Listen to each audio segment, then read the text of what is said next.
Oi gente, meu nome é Júlia, sou professora de História e o vídeo de hoje vai ser sobre o fascismo e o nazismo. Antes de mais nada, eu vou pedir para quem puder compartilhar esse vídeo, curtir, comentar. É sempre bom para o nosso canal e é um conteúdo que cai bastante na prova do Enem. Então vamos começar? O fascismo, ele é uma ideologia política de extrema direita e que influenciou diversas outras ideologias ao redor do mundo, como por exemplo o nazismo na Alemanha, o salazarismo em Portugal, o franquismo na Espanha e aqui no Brasil também, na era Vargas, a criação da AIB, da Ação Integralista Brasileira, de cunho fascista. O fascismo ele foi ganhando força no período que a gente fala que foi o de entre guerras, de 1919 até 1939, onde era o período da ressaca da guerra, pós-Primeira Guerra Mundial, onde os países da Europa estavam muito traumatizados com tudo o que aconteceu, com a fome, miséria, desemprego, passando por alta inflação, além de 1929 ter aí eclodido a quebra da Bolsa de Valores de Nova York, que fez com que muitos norte-americanos começassem a desacreditar do liberalismo econômico e também num regime democrático. Os europeus, principalmente, começaram também a se aliançar a ideias mais radicais, porque eles também estavam nesse momento bastante desesperançosos. Então, de um lado, a classe trabalhadora, proletária, classes mais pobres da Europa, começaram a se aliar a ideias socialistas, principalmente pós-Revolução Russa. Já os industriais, os capitalistas, os burgueses, começaram a ver o fascismo como uma solução para resolver esse problema. Em regimes mais autoritários, onde houvesse maior centralização, seria ali uma solução para acabar com todo esse caos que estava acontecendo na Europa. E aí é que entra a figura de um italiano chamado Benito Mussolini, que era um ex-militar e ex-socialista, mas que após a Primeira Guerra Mundial ele muda sua visão política e tenta achar uma outra nova. Então ele deixa de ser socialista porque ele também está passando ali por um sentimento de inconformidade. A Itália, mesmo ela estando ali do lado dos vencedores, ela estava se sentindo muito traída, porque foi prometido para ela possessões, colônias, territórios, mas ela não recebeu nada disso. Então o sentimento de revanche e de frustração estava ali ao redor dos italianos, principalmente do Mussolini. Em 1919 é criado o Patio de Combattimento, que é um partido político que vai servir ali de embrião para o Partido Fascista posteriormente. E o símbolo dele remete ali à antiguidade do Império Romano. É um feixe que aí é circulado ali em torno ali de um machado e que dá a ideia, transmite a ideia de uma união entre os povos, uma centralização e a defesa também de um nacionalismo italiano que remetia à ideia de que a Itália ela tinha que voltar, ela ia voltar, ela ia se refazer como gloriosa, assim como foi nas épocas antigas, na época do Império Romano. E aí, em 1921, é criado, então, o Partido Fascista e Mussolini, ele faz como estratégia uma marcha sobre Roma, juntamente ali com uma milícia, com uma força paramilitar que perseguia ali opositores, perseguia socialistas, antifascistas, para pressionar o rei, o Vítor Emanuele III, o rei italiano, a nomear o Mussolini como primeiro-ministro da Itália. E isso de fato acontece.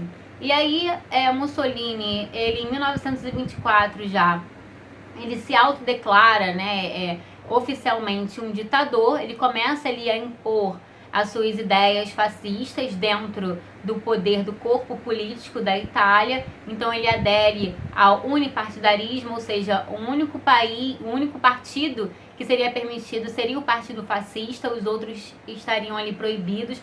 É aí uma defesa muito forte de regimes totalitários, o unipartidarismo. E o Mussolini, ele começa ali a tomar uma figura de Duce.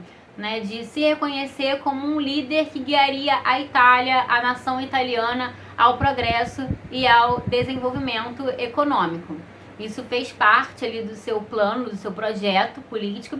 E ele também tinha uma frase muito forte, muito conhecida, na verdade, que é nada acima do Estado, ou nada fora do Estado. Ou seja, é uma ideia de que o coletivo é mais importante que o individual.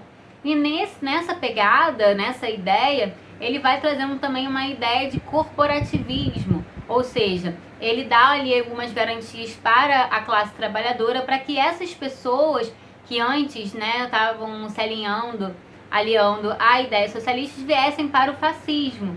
Ele acreditava que o Estado era um corpo, era um organismo, onde tinham diversas pessoas exercendo diferentes funções, mas que juntas elas iam funcionar para um bom funcionamento, para um bom gerenciamento do Estado. Então Mussolini pensava sobre isso também, e ele foi aos poucos consolidando a sua ideologia, a sua centralização, né, as suas ideias fascistas. E em 1929 ele também volta a ter um apoio da Igreja Católica, criando o menor país do mundo, que é dentro da Itália, que é o Vaticano, né, para ali ter também um apoio religioso no seu projeto político para a Itália. E ele foi ganhando muita força e muito reconhecimento.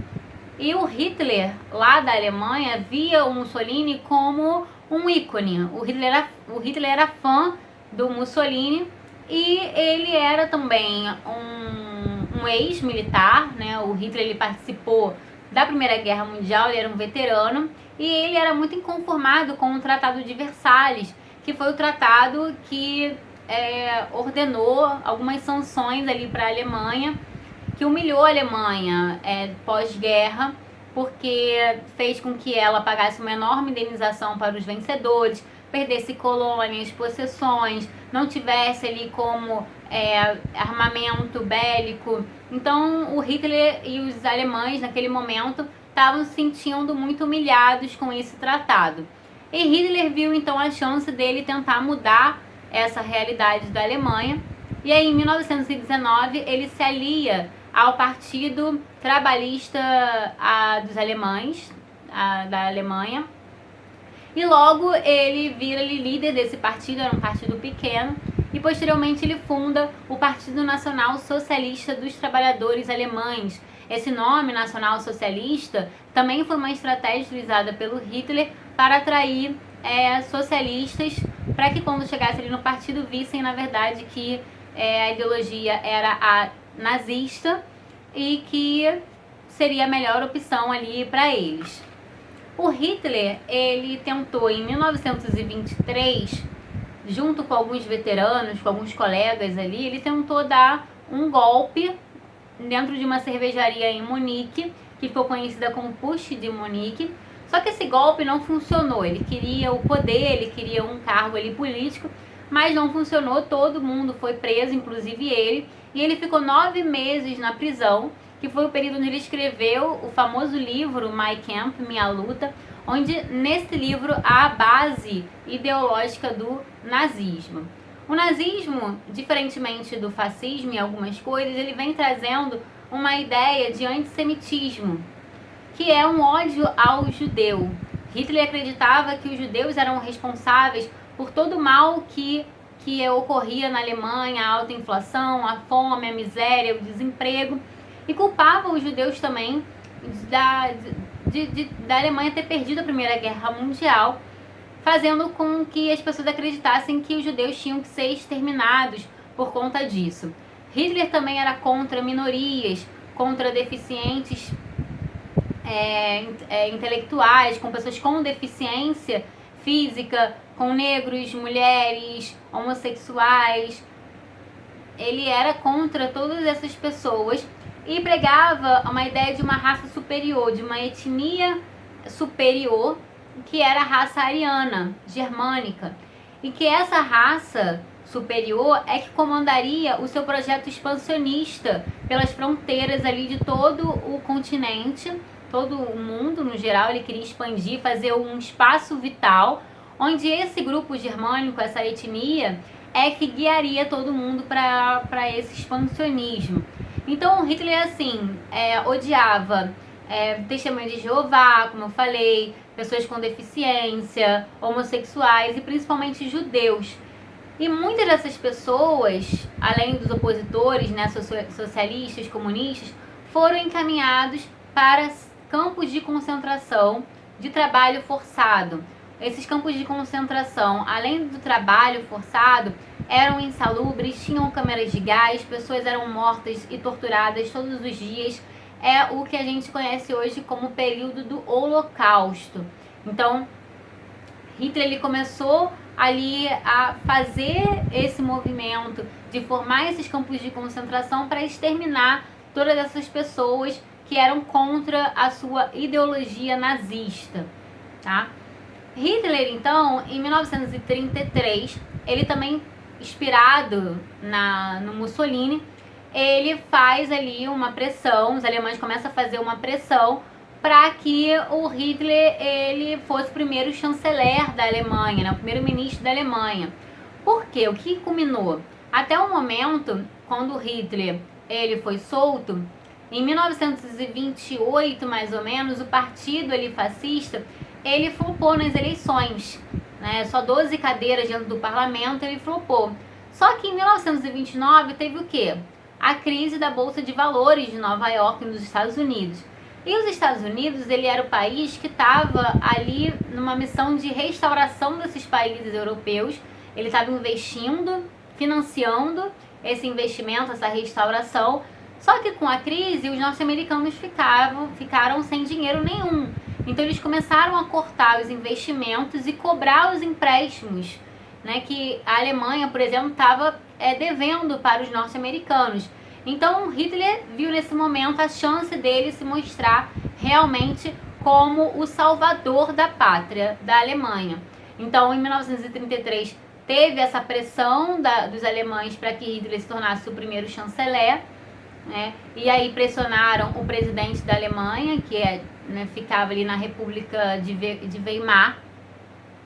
E com essa pressão, Hitler começa a se tornar, na verdade, por via democrática, um primeiro-ministro, e depois da morte do presidente da Alemanha, ele indiretamente assume ali os dois cargos, o de presidente e de primeiro-ministro da Alemanha, ganhando a figura, assim como Mussolini ficou como o Mussolini como Duce, o Hitler começou ali a assumir a figura de Führer, que iria ali juntamente com essa raça superior construir o terceiro Reich, que era o terceiro império da Alemanha, né? Essa era ali o objetivo maior de Hitler, e aí ele consegue fazer isso juntamente, né, paralelamente a toda a destruição que ele estava causando e todo o caos que estava acontecendo na Europa e na Alemanha nesse momento.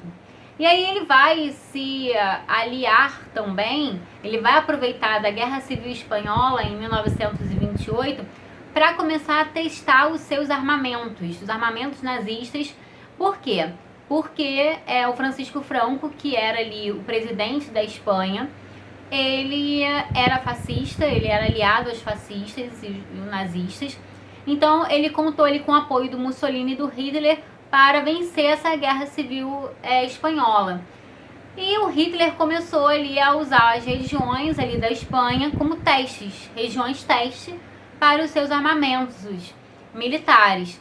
E até uma cidade, a Guernica, foi ali retratada pelo pintor Pablo Picasso, que foi uma cidade bastante destruída, que não tinha nada a ver com o que estava acontecendo, e ela foi assim completamente despovoada, teve muita destruição, para que houvesse testes de armas nazistas, para que culminasse ali, o que culminou na verdade posteriormente a Segunda Guerra Mundial, que aí a gente vai falar num outro vídeo melhor sobre isso.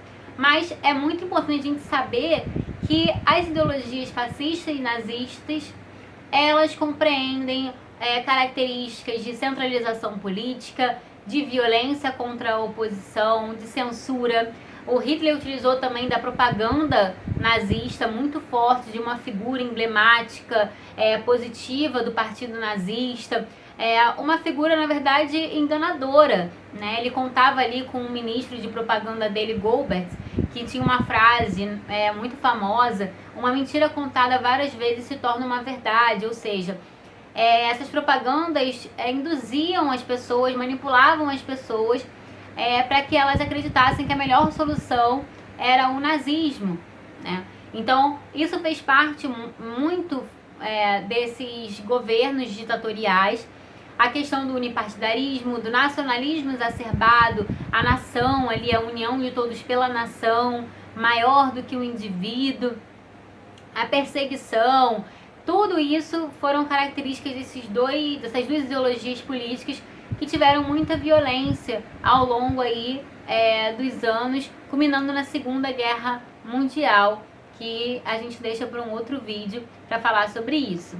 Bem, eu espero que vocês tenham gostado desse vídeo. Compartilhem, curtam, comentem, é sempre muito importante para o nosso canal. E lembrando, gente, que quando a gente vai falar sobre nazismo, fascismo, a gente tem que entender também esse lado do Holocausto, que eu comentei, que tem diversos documentários na Netflix e em outras plataformas digitais, que mostram realmente como esses campos de concentração funcionavam. Uma dica é o filme O Menino de Pijama Listrado, em que retrata bem esse momento.